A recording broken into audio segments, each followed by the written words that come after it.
บ่เข้าใจกันว่าสถานีแบบนี้มันสิบ่คับแคบบ่เนาะแล้วรถจะแล่นมาทางนี้แล่นเลนกลางเลยนะตัวนี้จังแม่นห่างยังบ่แต่ว่าบรรยากาศทางในคือแบบอยากโล่งๆบรรยากาศยามค่ำคืนแรงๆสบายดีตอนแรงอยู่ที่นครหลวงเวียงจันทร์ในมื้อวันที่11มิถุนายน2025ด่านข้างตลาดเสาฝนตกมื้อนี้โอ้กำลังว่าสิออกไปย่างเด่นเด้พอดีฝนตกเลยมาหลีสนอยู่หาดตั้งข้างเนี่ยเดี๋ยวเฮาย่างรอริมแถวถนนกูเวียงเป็นจังเติมมื้อนี้มาเวียกเนี่ยมาเวียกก็เลยว่าออกมาย่างดินยามแรกๆเนาะแล้วเวียกแล้วก็มาย่างดินมาสิอัปเดตสถานการณ์ให้คนติดตามตัวเพิ่นกันถนนนี่บ่แน่ใจว่ามีชื่อว่าถนนนี่หยังปัจจุบันนี่เพิ่นเฮ็ดสถานีทางกลางเลยบ่เข้าใจกันว่าสถานีแบบนี้มันสิบ่คับแคบบ่เนาะแบบอันหยังก็ขนส่งรถเมล์ BTS ผู้โดยสารจะรอถ่ายอยู่ทางกลางโอ้ปัจจุบันเป็นอันนี้จุดขายปีจิกเก็ตบัดนี้รถมันสิแล่นทางไหนบาดนี่ตัวอย่างว่าคนยืนอยู่นี่ขึ้นภาพบอกทุกคน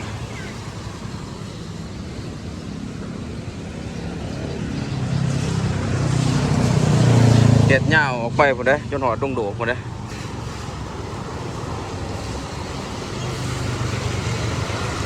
ทางด่านข้างตลาดเสา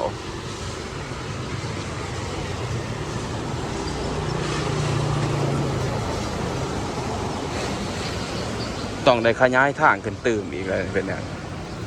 ขายปีแล้วนั่งขารถอยู่นี่บ่แล้วรถจะแล่นมาทางนี้แล่นเลนกลางเลยนะ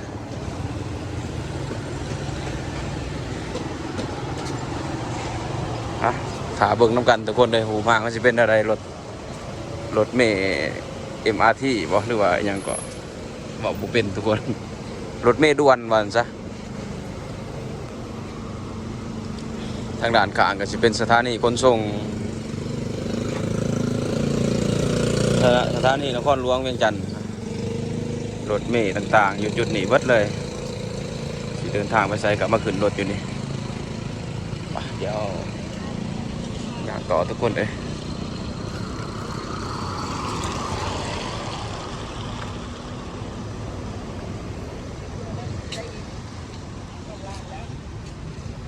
ทางอน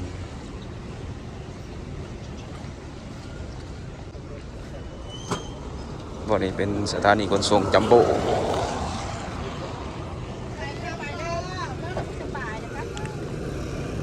เลี้ยวซ้ายอันนี้คือจุดสี่แยกขึ้นไปห้องหมอโมโหสถทางเบอร์นี้เป็นถนนคูเวียงเดี๋ยวสี่อย่างเลาะตามเรียบแคบเส้นทางเนี่ย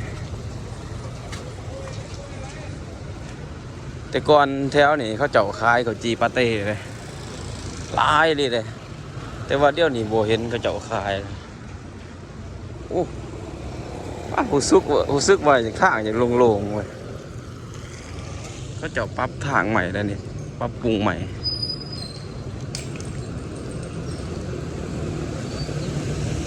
น้องแต่งตลาดเสา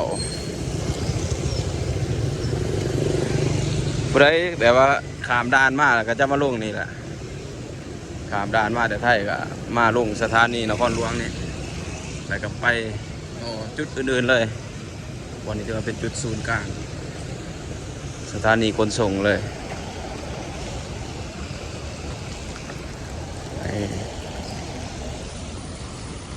นี่ตึกอะไรยังก็เดี๋ยวนี้มีตึกลายนะศูนย์การค้า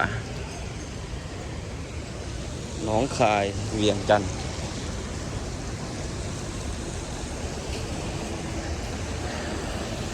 โอ้จุดนี้เขาขายข้าวจี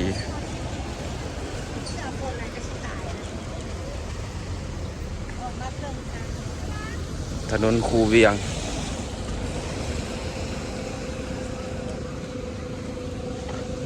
โอ้ก็จะเอาหานข่าวออกเนาะแต่ซึกว่าลุมเลยตัวนี้จังแมนห่างยังบุห่างศูนย์การค้ามีหลายห่างนะแต่ว่าห่างที่มีก่อนหมู่อยู่แถวนี้คือเวียงจันทน์เซ็นเตอร์อันนี้เขาจะเอิญอย่างนั้นเห็ดใหม่ตึกตัวนี้เดี๋ยวเอายางเลาะก่อนมาเลาะเบิ่งความพัฒนาการเปลี่ยนแปลงของนครหลวงเวียงจันทน์ในปัจจุบันการเปลี่ยนแปลงหลายหน่อยสำใดโดยเฉพาะแถวถนนคูเวียงตอนแถวเวียงจันทน์เซ็นเตอร์ศูนย์การค้าที่ใหญ่ที่สุดในสปป.ลาว รถ EV รถไฟฟ้าได้นี่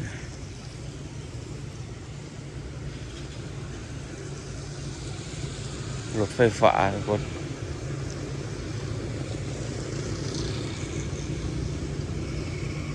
โอ้มีคันงามโอ้คันนี้งามเลยไอคาคล้ายๆคือรถอันนั้นเลย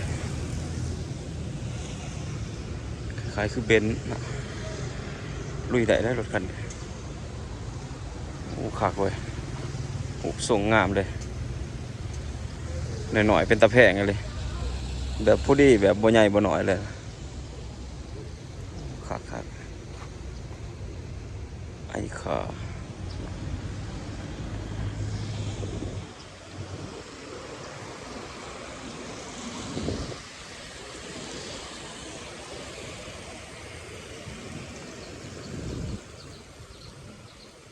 หากระเซ้าไหมมุ่งไปทางทิศตะวันออก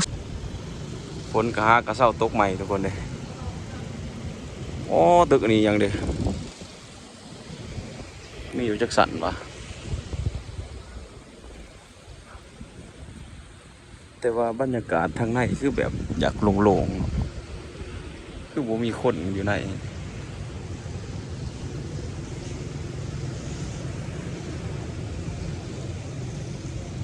บ่ฮู้ซื้อตึกตัวนี้ว่าซื้อจังได๋โอ้ป่าอยู่เทิงพวกสูงมันอ่านบอกดอกอ่านบอกจังได๋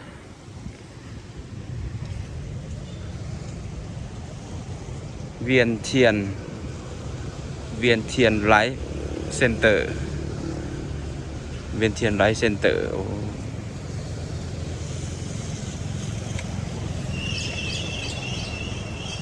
อ้รถยุโรปก็มีได้นี่ EV ยุโรป BM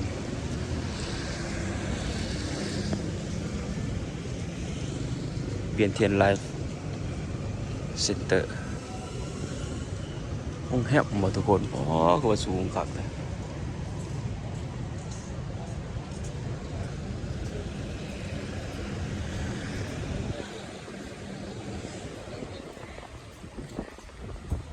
นี่คือบรรยากาศศูนย์การค้าที่ใหญ่ที่สุดในประเทศลาวเด้อทุกคนมาเลาะมาสมเบิ่งย่างออกกำลังกายลิ้นยามแรงเนาะโอ้จุดนี้มันเสื่อมกันได้แต่ละตึกนี่เพิ่นเสื่อมต่อกันเลยย่างเสื่อมต่อกันเลยตัวนี้จะเป็น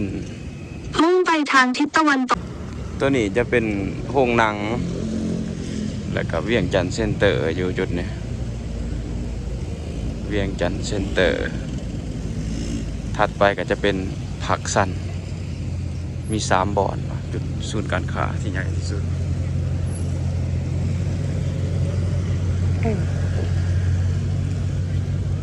ไปย่างเลาะเบิ่งทุกคนอัปเดตเวียงจันทน์วันที่11 มิถุนายน 2025สายด่วนรถขนส่งด่วน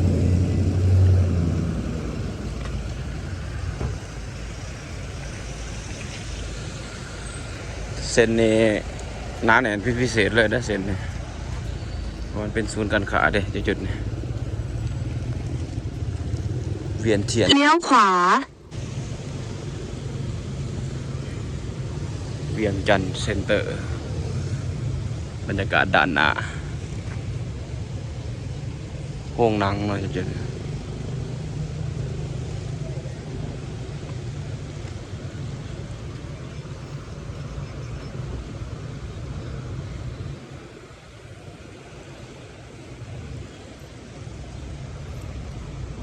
อีเกสสั่งอาหารกลับบ้านคล้ายๆคือฟู้ดแฟนดาอันที่แต่นี่โอ้รถหรูทางด้านใน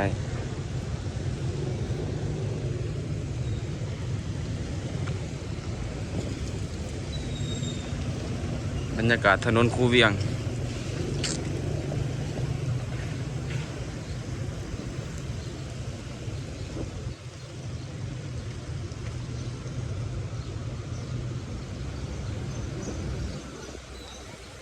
ผักสัน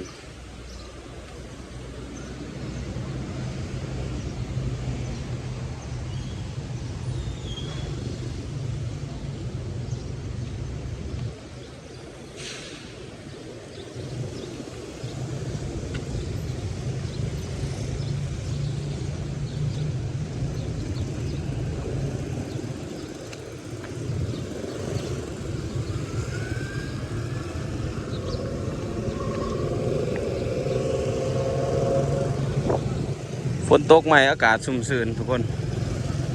เย็นดีเหมาะเจาะเลยแก่การออกมาอย่างดินนะกระสันละฮ้อนหอน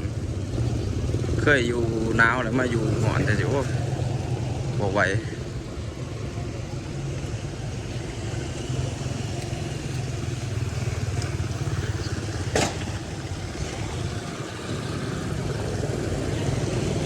เดี๋ยวสิย่างข้ามมาสั้นมัน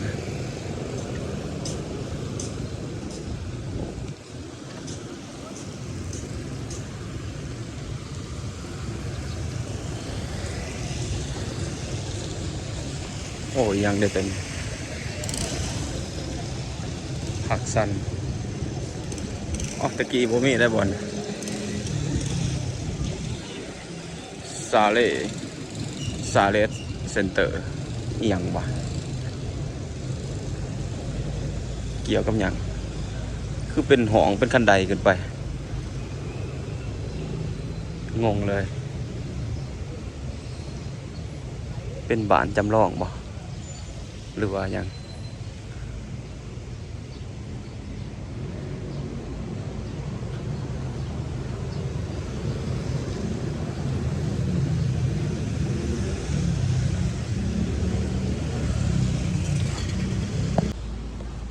ด้านหน้าผักสันตัวนี้ได้ใหญ่กว่าหมูตัวนี้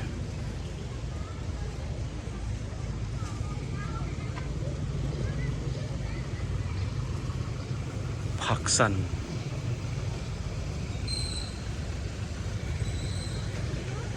ใหญ่สุดระบุเนี่ย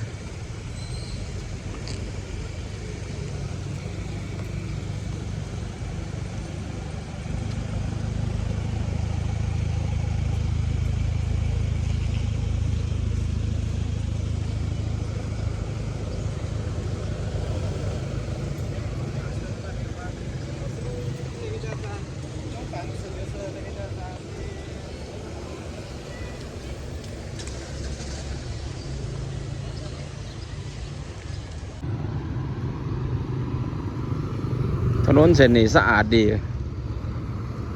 โอ้มีต้นไม้ห่มเย็นเลยตามทาง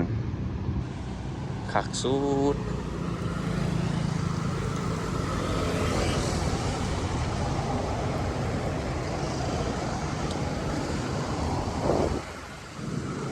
ถือว่าสุดซ้ำนี่เนาะ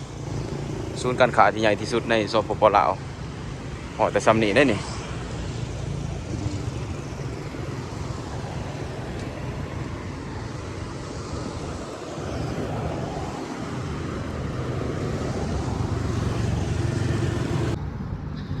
กลับมาเราส้มเบิงบรรยากาศเวียงจันทร์ประตูใส่ทุกคนในค่ำคืนเนาะบรรยากาศยามค่ำคืนแรงๆเดี๋ยวสิไปแลนออมประตูใส่อีกหลังจากออกมาจากเวียงจันทร์เซ็นเตอร์แล้วก็สิมาเลาะทางนี้ต่อ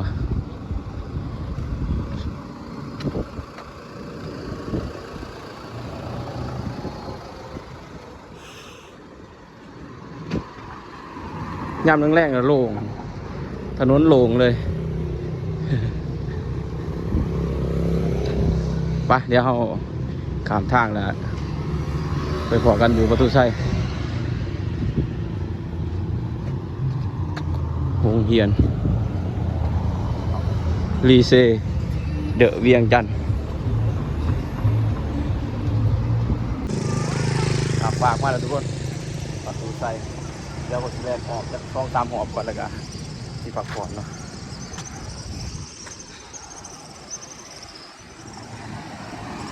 โอ้บรรยากาศยังแรงนกแอ่นไล่เลยบรรยากาศดีเลยเดี๋ยวเขาตรงแลนไปตามเขาได้นี่เนาะเขาเจาะผ้าแลนไปจะสีเขาตรงแลนไปทางนี้ไปเริ่ม let's go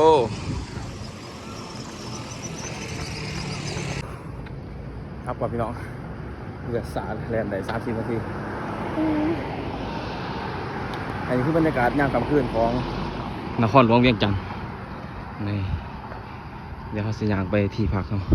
เขาพักแถวตลาดเสา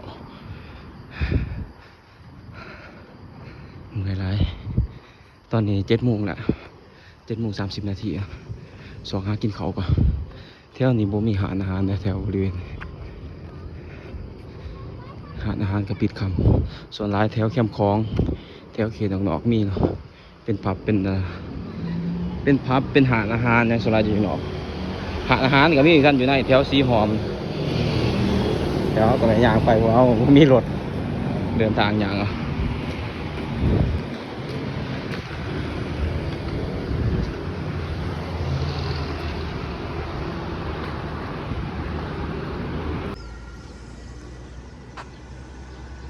บรรยากาศตอนเสาร์มื้อวันที่14เด้อทุกคน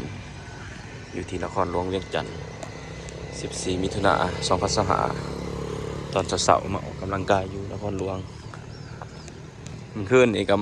มือคลิปก่อนข่อยก็มาออกกำลังกายแต่วันค่ำแหละก็เลยบริถ่ายบรรยากาศนครประตูใส่ให้ทุกคนได้เบิ่งมาเมื่อนี้มาถ่ายประตูใส่ให้เบิ่งอีกครั้งเบื้องนี้แต่ก่อนเขาเจ้าเอาสังกะสีบังไว้แต่ปัจจุบันนี่กลายเป็นเดินสวนสาธารณะแต่ก่อนจังมีกระทรวงยังน้ออยู่นี่บ่จือทุกคนมันมีนะมันมีตึกบอนเฮ็ดเวียกได้อยู่นี่แต่ว่าปัจจุบันนี่เป็นพื้นที่โล่งเลยเอาต้นไม้มาปลูกใส่ข้างๆประตูใส่นี่นะจุดใจกลางของนครหลวงเวียงจันทร์ทุกคน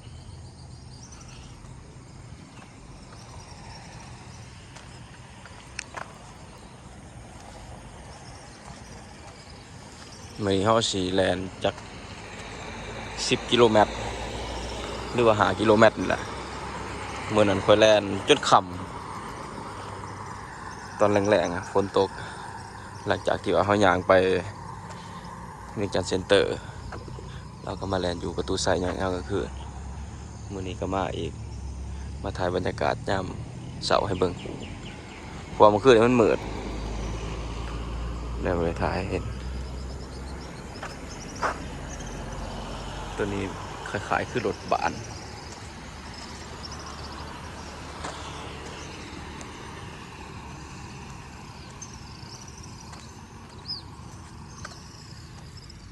ต้นซามซายังคือเก่าโครงการเบิ่งเลยคือแบบยังบ่ทันแล้วคักเลย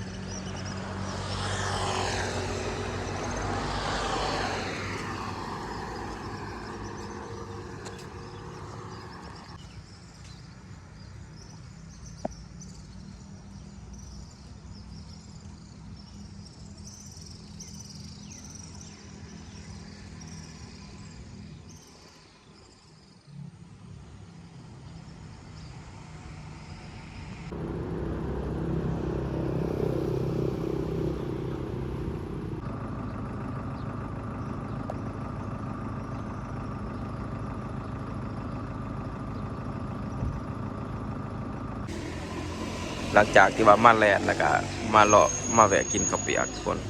โอ้อยู่จุดนี้มีข้าวเปียกปลานำได้ได้หารเพิ่นเนี่ยรีวิวไว้เลยหารนางตาข้าวเปียกปลาแสบโอ้ตามซื้อเลยเนาะนี่อยู่ต้นธนาคารเนี่ยก็ธนาคารเวียดแบงค์นะอยากซื้อมาทั้งทั้งประตูใส่ขึ้นไปตลาดเสาทางกายทางเบื้องซ้ำกำสายมือเนาะมีข้าวเปียกปลาโอ้เป็นซิกเนเจอร์ของอาหารเลยนะ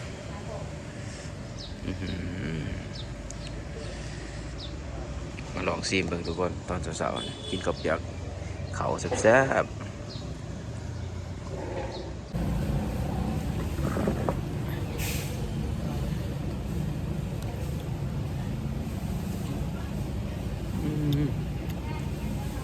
สุดยอดเลยทุกคน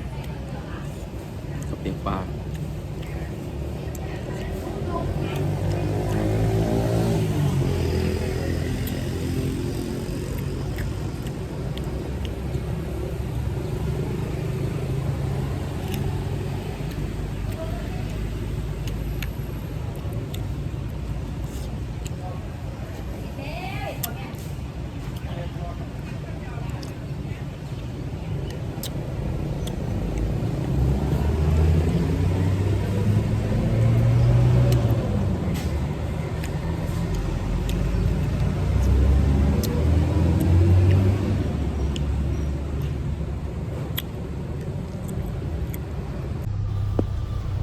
ตอนนี้บอติงก็ออกเดินทางสิกลับไปแขวงไชยสมบูรณ์แล้วบัดนี้ออกเดินทางจากตลาดเสาไปขึ้นรถอยู่ดงโดกเนาะสำหรับคลิปวิดีโอนี้ก็สิจบเพียงเท่านี้เด้อขอบใจทุกท่านที่ติดตามชมคลิปบอติงตั้งแต่ต้นจนจบพอกันคลิปหน้ามื้อนี้ขอตัวลาไปก่อนสบายดี